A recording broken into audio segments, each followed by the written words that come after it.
rakkoo hiiku ka dhugaa irratti hundaa'e waan akkanaa kana gochuun hin barbaadamu.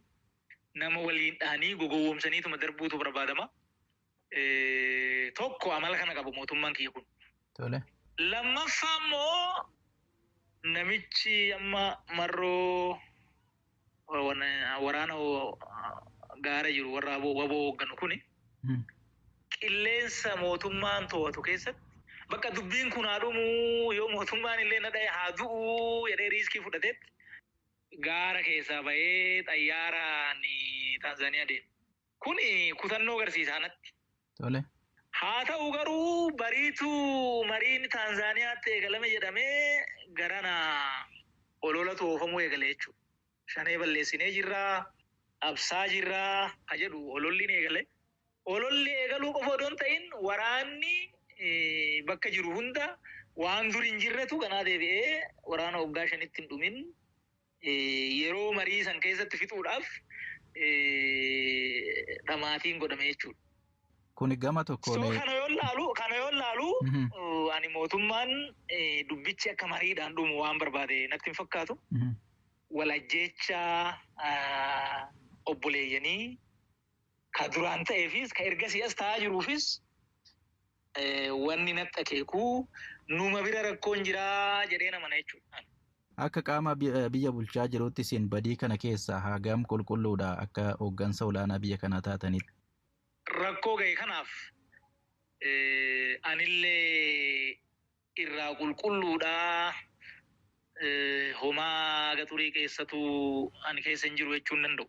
Haa ta'u immoo wal keessattis mari'annee paartii mormituu Oromoo wajjinis mari'annee sabaaf sablammii wajjinuu akkaataa biyya kana itti geggeessinu irratti jenni hunlii mari'annee karaa yoo qabachuu baannee hin kufnaa qabsoon uummataa bilaasha ta'aa biyyiin badaa jaranaa mari'annuu jecha keessatti bara 2011 irraa qabee lallabaan ture.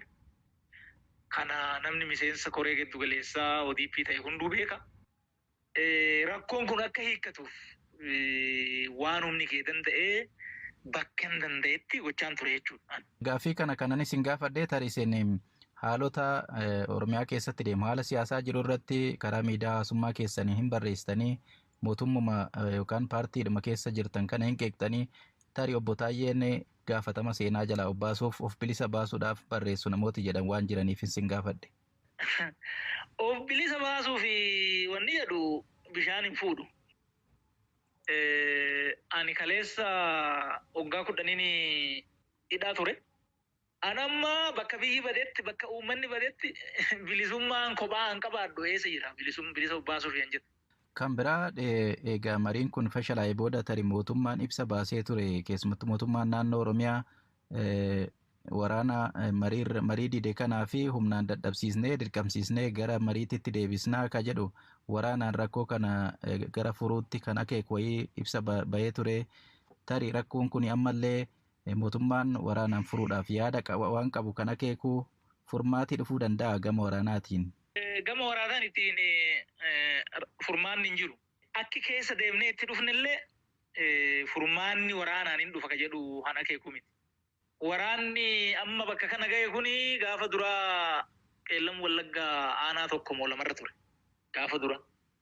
Tole. Gaafa sirraa inuma waraannaa waraanni kuni dubbii kana hin hiikne jechuudha. Amma immoo babal'atee godinni waraanni kun keessa hin jirre almost hin jiru. Amma sululta jira jechuudha as dhiyoo. Angidaamitti waraanneen ittisin bakka kanarraa waraannee ittisnaa jedhamee wanni yaadamu baay'een oofu. Garanarraayis obboleeyyantu du'aa gara sirraanis obboleeyyantu du'aa jedduutti uummata dararamaa wal mo'achuun dhibuu danda'a. Uummanni keenya boqotuu bara baay'ee rakkatee bara baay'ee gatii kaffalee bakka isa gayaa waraanaan dubbiin odoo ka dhumuuti silaa qaata dhumaan dhumne ammoo seenaan Itoophiyaatis kan agarsiisaa silaa waraanni naga buusee Itoophiyaa caalaa wal waraansa waliinii keessa ka ture biyyi kamuun jiru garuu immoo ammas nagaa hin qabnu. Nagaatu dubbii fixa malee waraanni dubbiin fixuu nagaan fiduu kanaafuu araara barbaachisaa ka jedhu ejjennoon kiyya. Gaaffii fi deebii addatti obbo